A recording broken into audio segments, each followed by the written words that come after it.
우리 하나님의 말씀을 봅니다. 레위기 4장 1절에서 12절까지 말씀입니다. 레위기 4장 1절에서 12절까지 말씀입니다. 제가 앉아 여러분 한 절 서로 교독하도록 하겠습니다. 여호와께서 모세에게 말씀하여 이르시되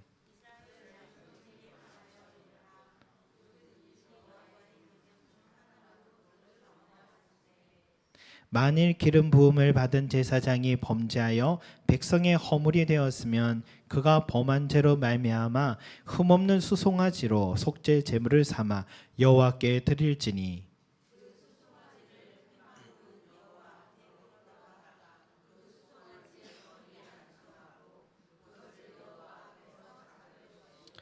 기름 부음을 받은 제사장은 그 수송아지의 피를 가지고 회막에 들어가서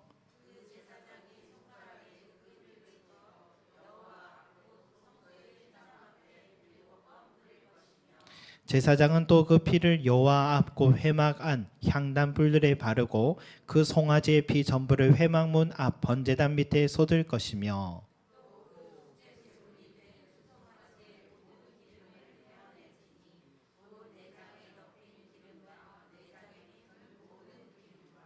두 콩팥과 그 위에 기름 곧 허리 쪽에 있는 것과 간에 덮인 거풀을 콩팥과 함께 떼어내되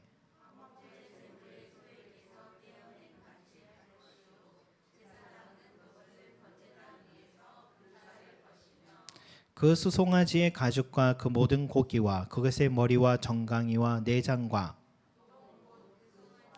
전체를 진영 바깥 재버리는 곳인 정결한 곳으로 가져다가 불로 나무 위에서 사르되 곧 재버리는 곳에서 불사를 지니라. 아멘. 여러분 오늘부터 이제 한 몇 주간 이 5가지 제사 중에서 이 4번째로 소개되고 있는 이 속죄제에 대해서 한번 알아보려고 합니다. 우리가 다시 한번 기억해 보면 첫 번째 제사인 번제는 나 자신과 또 나의 소유들인 짐승들 또 모든 것들이 다 하나님의 것임을 고백하고 또 헌신하는 뜻을 갖고 있습니다. 그래서 하나도 빠짐없이 짐승을 다 태워서 올려드리는 게 번제다. 그 다음 뭡니까? 소제죠. 이 소제는 내 삶에 베푸신 하나님의 은혜에 감사한 마음을 올려드리는 제사입니다. 그래서 이 곡식에 추수한 곡식에 고운 가루를 가져와서 하나님께 태워 올려드리는 것입니다. 그 다음 뭡니까? 화목제였죠. 내게 주신 것이 이것이 다 하나님께서 주신 것임을 알고 이웃들과 나눔의 삶을 실천한다는 이 결단의 마음의 이 화목제 속에 있습니다. 그래서 짐승의 콩팥 기름 부위만 태워드리고 나머지는 제사장과 이웃들을 초대해서 함께 나눠 먹는 것이 이 화목제다 할 수 있습니다. 그 다음이 이제 속죄제인데요. 영어로 sin offering이라고 이렇게 고백하는 말을 하는데 이 죄를 고백하게 하는 제사다. 죄를 깨끗하게 하는 제사다. 그런 뜻이 있습니다. 속죄제는 죄를 깨끗하게 하는 제사다. 여러분 이 제사를 언제 드리냐 하면은 우리 2절 말씀 우리 같이 다시 한번 읽어보겠습니다. 2절 시작. 이스라엘 자손에게 말하여 이르라. 누구든지 여호와의 계명 중 하나라도 그릇 범하였으되. 아멘. 여러분 여기에서 그릇 범하였다, 그릇 범하였다라는 것은 뭘 말할까요? 바로 실수로 자기도 모르게 그렇게 하나님의 계명을 범한 죄를 그릇 범했다라고 표현하는 것입니다. 또 13절에도 보면 부지 중에 범하여 허물이 있으나라고 말했듯이 부지 중에 의식하지 못한 무의식 중에 계명을 어긴 죄 이런 것이 바로 속죄죄다라고 할 수 있습니다. 때론 내가 그 죄를 지었는지도 기억도 못하는 이 사소하다고 생각했던 죄들도 있잖아요. 그런 죄도 다 이 속죄죄를 드려야 될 대상에 포함된다 할 수 있습니다. 어떤 죄가 있을까요? 이 동물의 사체를 만지지 말라는 말씀이 있는데 가축을 키우다 보면은 때로는 부지 중에 사체를 만질 수 있지 않겠습니까? 특히 나실인들 같은 경우는 세 가지 검해야 되죠. 죽은 짐승의 사체나 죽은 또 사체를 만지지 말라, 독주를 마시지 마라, 또 뭡니까 머리를 자르지 마라, 뭐 이런 것들이 있었는데 삼손 같은 경우는 나실인인데 세 가지 다 어겼잖아요. 다 사소하게 생각해 버렸습니다. 다윗은 어떻습니까? 그 인품이 좋은, 그 성품 좋은 사람이 어느 날 자기의 본능, 욕망을 자제하지 못해서 성범죄를 저지르고 남의 가정을 파괴한 그런 죄, 또 간접 살인죄까지 저질렀습니다. 그리고 그 사람은 이걸 죄라고 생각하지 않고 지냈습니다. 그런데 나단 선지자가 지적하니까 그때서 깨닫고 후회하고 회개를 한 것이죠. 아론의 두 아들은 제사장들이었지만은 이들은 번제단에 다른 불을 사용함으로 죽었습니다. 그러니까 살아가면서요, 부지 중에 무지함으로, 비고의적으로, 또 욕망을 자제하지 못해서 저지르는 죄들이 얼마든지 우리 삶에 가능하다는 것이죠. 그러나 그 모든 행위들은요, 사소한 것으로 지나가고 사람들이 모르면 덮어 끝나는 것이 아니라 하나님의 계명에서는 분명한 금한 일들이기 때문에 그 죄를 씻을 수 있어야 되고 씻어야 하는 것입니다. 그게 바로 속죄제를 드려야 할 목적인 것이죠. 지난 한 주에 이 베트남으로 이 목회자 부부 수련회를 잘 다녀왔습니다. 가보니까 이 베트남이라는 나라가 역사도 문화도 우리와 참 비슷한 부분들이 많았어요. 특히 여자들의 성실함이 참 인상적이었어요. 우리 시대 어머니들이 생각나게 하더라고요. 또 아오자이라는 이 전통 의상은 우리 한복의 아름다움을 연상케 했습니다. 음식도요, 다른 또 동남아국과 달리 우리의 입맛에도 또 꽤 맞았습니다. 자연 환경도요, 산이 아주 많다는 데 있어서 또 우리랑 많이 닮았어요. 침략을 당한 역사도 우리와 닮았습니다. 그리고 한 가지 인상적인 건 또 뭐냐면 우리와 비슷한 게 한밤에도 젊은 여성들이 혼자서 걸어 다니기도 하고 또 혼자 야외 카페에서 차를 마시는 장면들이 여러 곳에서 보이는데 참 이런 점에서 우리나라 참 비슷하다는 생각이 했습니다. 그런데 그렇게 여성들이 자유롭게 밤에도 다닐 수 있음에도 불구하고 그 부분에 있어서는 이유가 우리와 좀 다르더라고요. 뭐냐면 베트남에서는 성범죄는 사형에 처하는 그런 강력한 법이 있더라고요. 그런 형벌 제도가 이렇게 좋은 효과를 낳는구나 하는 생각도 하게 됐습니다. 또 장사하는 사람이요, 음식을 가지고 장난을 치게 되면 그 사람도 사형입니다. 그래서 베트남에서는 공식적인 인정을 받은 음식들, 제품들을 믿고 먹을 수 있겠다는 생각이 듭니다. 이게 호치민 대통령 때 그렇게 어떻게 이 백성들이 서로를 속이면서 그럴 수 있냐 해서 법을 제정한 것이라 합니다.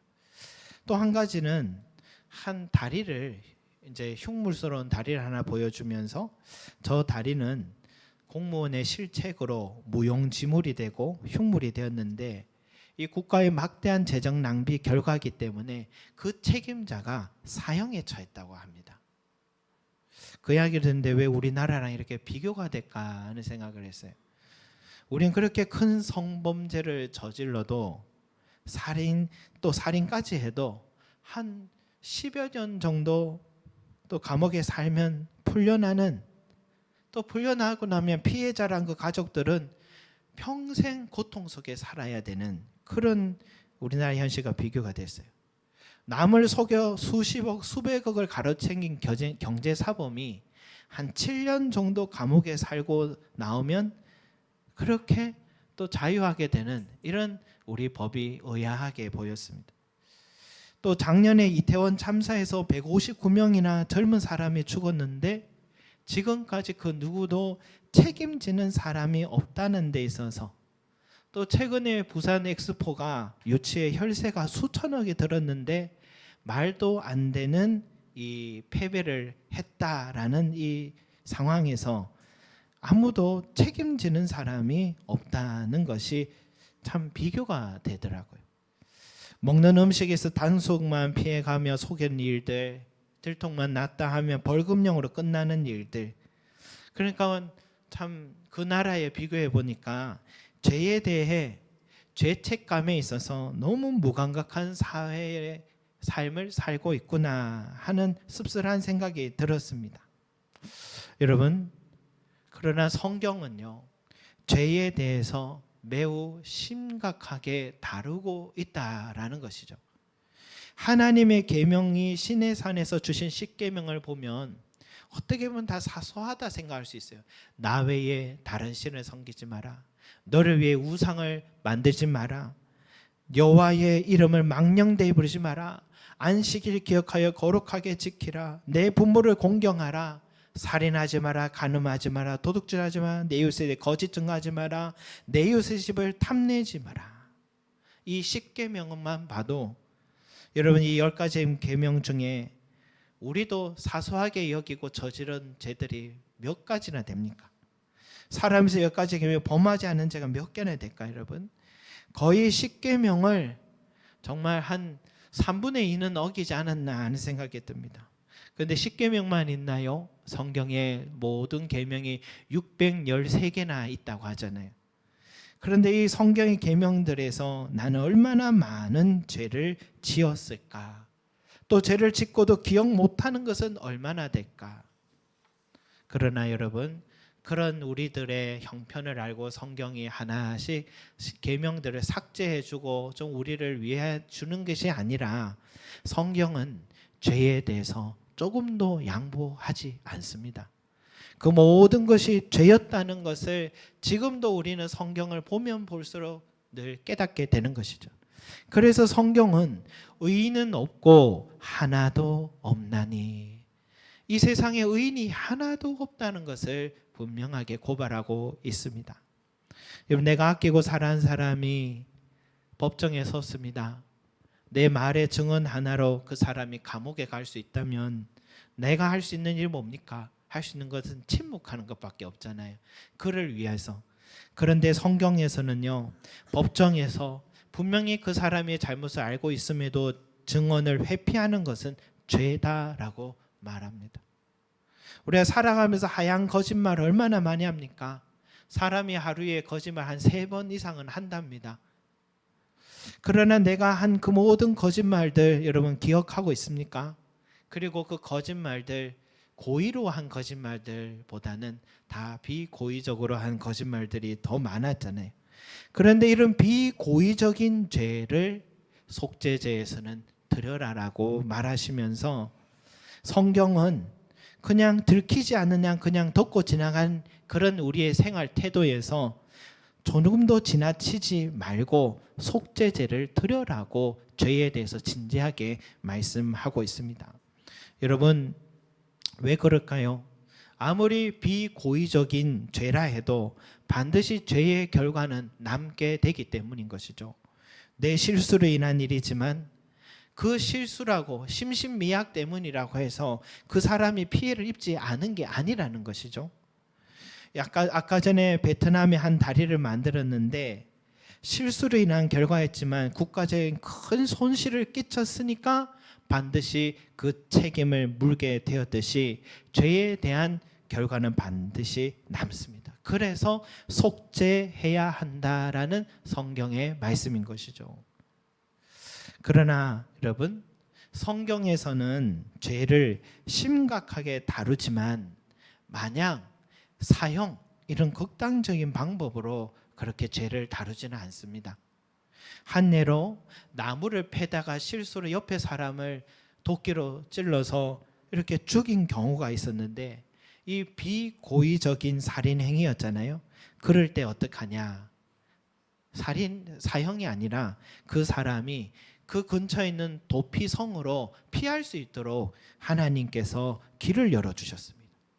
비고의적인 실수를 하더라도요, 죄에 대해 심각하게 여기라는 것과 동시에 속죄할 수 있는 자비의 기회도 주어진다는 점에 있어서 이 성경의 법이 다르다 할 수 있습니다.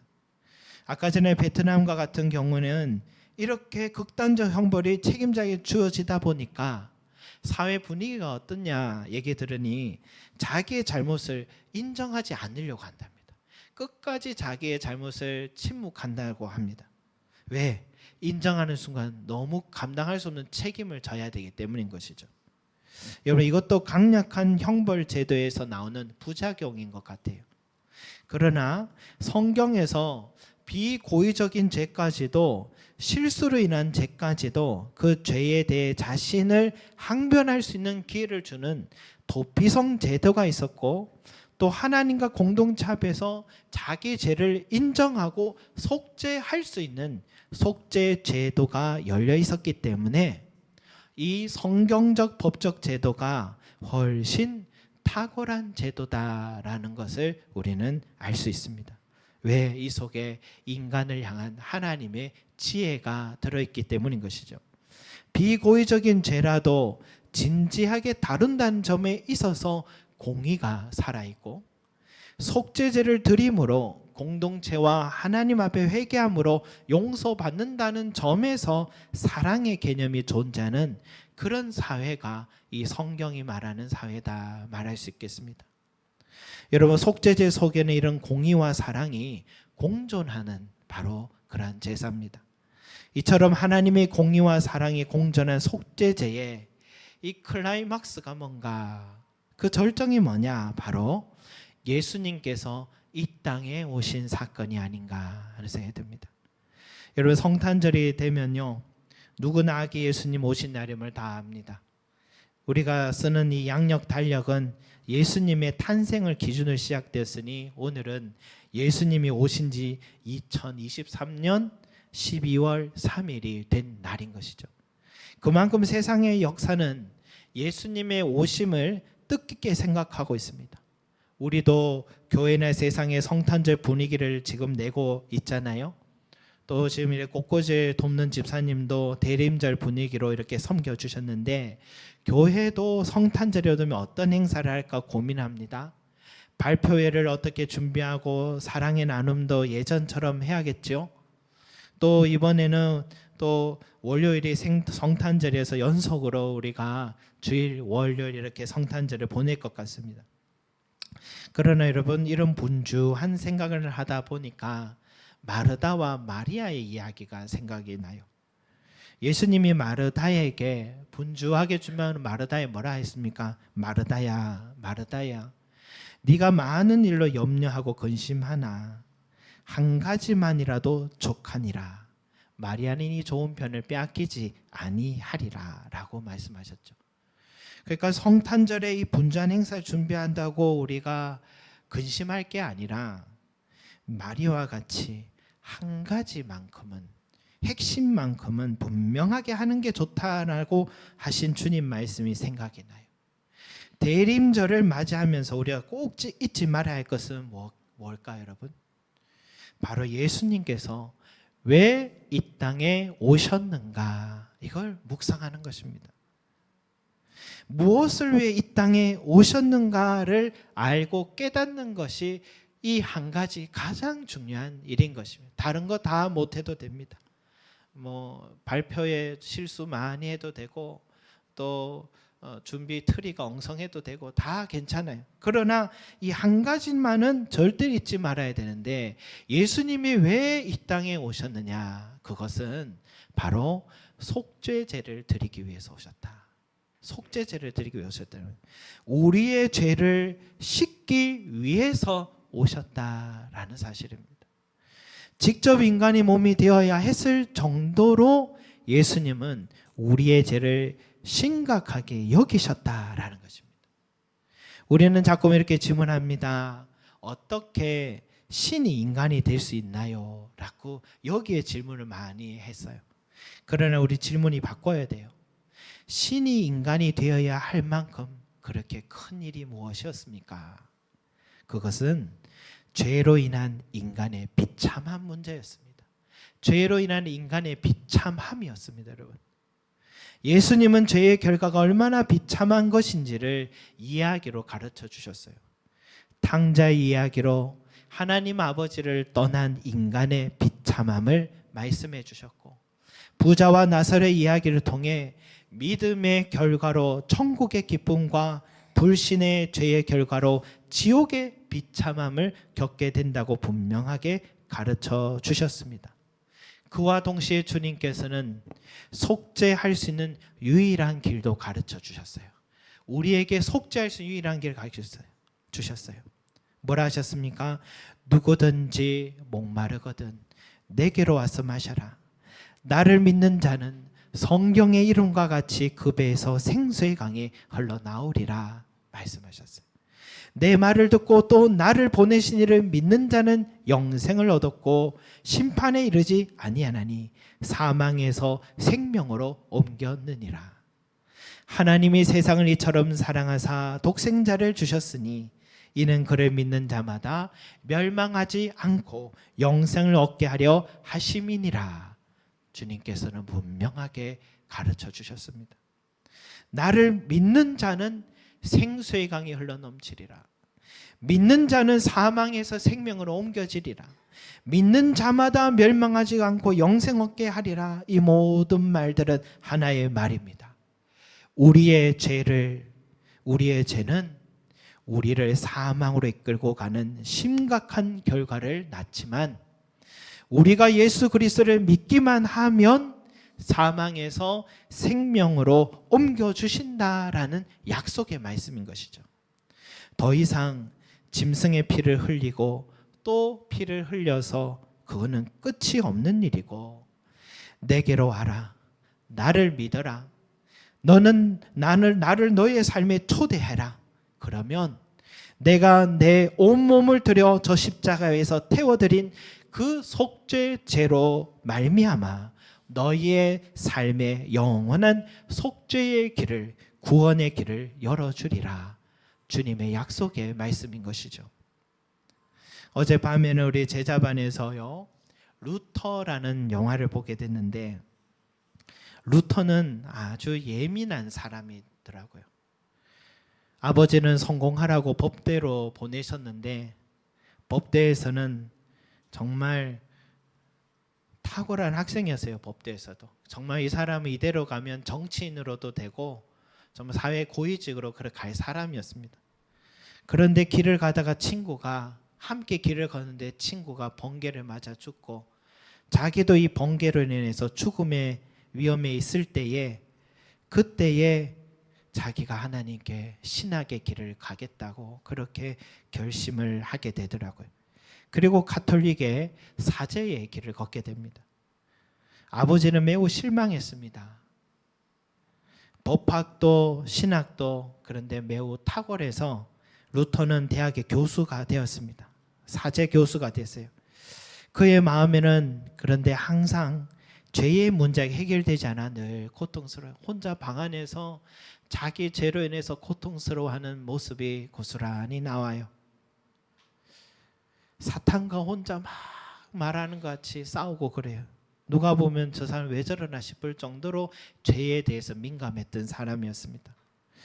그런데 한 번은 로마에 파견을 가게 됐는데, 로마에 가보니까 가톨릭 교황부터 모조리 다 타락하고 병들이 있었어요.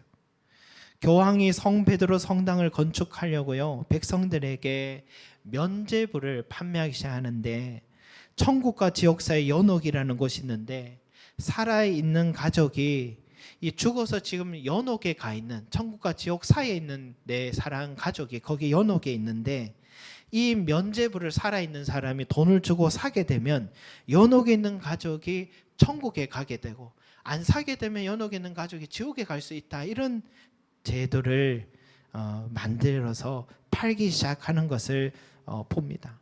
또 성당 앞에 높은 계단까지 무릎으로 기어서 계속 주기도문을 외우고 올라가게 되면은 천국에서 생명이 연장된다고 그렇게 또 가르치고, 또 해골 하나 놓고서 이거 세례 요한의 이 해골이다 하면서 그 세례 요한의 해골의 앞에 가서 헌금을 하면은 천국에서 수명이 500년 더 연장된다는 식으로 이렇게 팔고 있더라고요. 그것을 루터가 보면서 참 자신도 죄의 문제가 해결될 것 같아서 그 모든 행위들 다 해봤지만 그의 마음이 여전히 해결되지 않는 죄의 문제가 있었던 것이죠.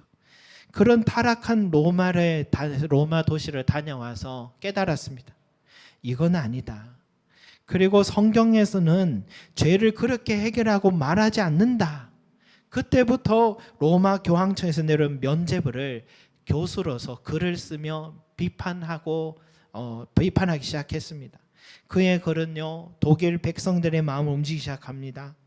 면죄부는 그저 종이에 불과하고 우리가 아무리 고행을 해도 돈을 많이 내도 그런다고 천국 가는 것이 아니라 오직 예수 그리스도를 믿음으로 구원을 얻는다는 이 성경 말씀 높이 들어올렸더니 독일 교황과 교황청과 독일 또 국왕이 로마 교황청과 독일 교황이 합세해서 루터를 화형해서 죽이려고 하고 또 독일 백성들과 제후들은 루터를 지키려고 하면서 나라가 쪼개지고 또 농민 또 전쟁도 일어나고 그런 많은 일들이 일어났어요.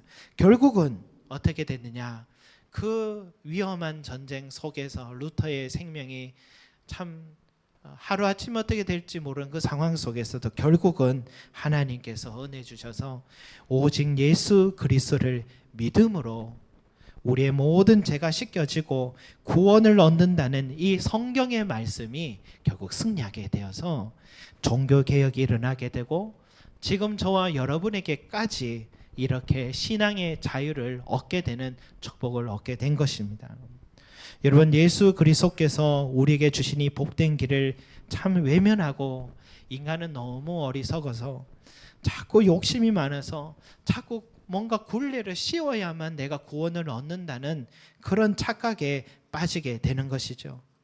성도 여러분, 몇 년 전에는 그때는 단기 선교회 캄보디아에 가서 앙코르와트를 한번 보게 되고 이번에는 이 지옥이라는 어떤 동굴에 천국과 지옥이 있는 동굴에를 가보게 됐는데 그 속에 들어가 보니까 그림으로 또 조형물로 다양한 그 형상들이 있더라고요. 동굴에 들어가니까 한쪽에 위에는 빛이 쫙 도는데 빛이 너무 선명해서 거기 위로 올라가는 계단이 있고 경사가 한 70도나 된대요. 그게 이제 천국의 계단이라고 그렇게 얘기하더라고요. 빛이 하나 들어와요. 근데 또 지하로 내려가면 동굴 지하로 내려가면은 막 이렇게 내려가면 이제 지옥의 형상들이 막 나와요. 조잡합니다. 지옥이 아주 조잡한 모습으로 형상들이 나오는데 이게 다 뭐냐면 그 당시에 캄보디아나 또 태국이나 베트남은 다 불교의 영향이 있었잖아요. 과거에는 다 문맹률이 높다 보니까 다 그 그림이나 조각으로 이 백성들의 또 신도들의 신앙과 도덕의 삶을 가르친 거죠. 너희가 이렇게 살면은 천당에 가지만 이렇게 살면 지옥에 간다라고 이 그림으로 조형물로 가르쳐 주는 거죠. 그러나 여러분, 우리 신앙은 어떻습니까? 그렇게 가르치지 않습니다. 우리가 아무리 노력해도 단 한 사람도 의로워질 수가 없다라고 가르칩니다. 그게 인간이다. 우리가 의로워질 수 있는 유일한 길은 예수 그리스도께서 나를 위해 저 십자가 나무에 달려 속죄제를 드린 것이 나를 위한 것임을 믿고 받아들이는 것, 그것밖에는 우리가 이 죄가 씻겨질 수 있는 길이 없다라고 성경은 분명히 말씀해 주시고 있습니다. 여러분들은 무엇을 택하겠습니까? 저 다른 종교들처럼 지옥의 생활이 두려워서 죄를 짓지 않게 노력하며 살겠습니까?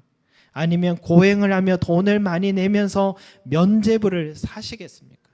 아니면 구약의 율법에 따라 알고 지은 죄 모르고 지은 죄를 씻기 위해 날마다 짐승을 잡아서 희생의 피를 흘리시겠습니까? 저와 여러분의 우리들에게는 전혀 새로운 길이 열려 있습니다. 저 십자가에서 우리의 모든 죄를 다 짊어지시고 속죄제를 드리신 예수 그리스도를 믿음으로 구원의 길이 열려 있음을 믿으시기 바랍니다. 우리 아기 예수께서 우리를 속죄하시기 위해 오셨음을 감사하며 그분께서 우리를 위해 주신 그 은혜의 길을 기쁨과 또 감사함으로 누리시는 저와 여러분들이 되시기를 소망합니다. 기도드리겠습니다. 사랑과 은혜가 많으신 우리 아버지 하나님, 우리 인간은 어리석어서 주님께서 우리에게 주신 길을 자꾸 외면하고 그 복된 길을 외면하고 자꾸만 스스로 인간에게 굴레를 씌우고 인간에게 욕심을 또 씌우고 하며 자꾸만 이 비참함의 길에 걸어가려고 하는 어리석음에 있었습니다. 주여, 우리들도 구원을 얻기 위해 좀 더 봉사 많이 하고 헌금 많이 해야 되는 줄 알고 자꾸만 우리의 신앙의 구원에 있어서 길에 있어서 영생을 얻는 데 있어서 다른 굴레를 자꾸 씌워왔던 어리석은 우리의 모습이 없었는가 돌아보게 하여 주시고,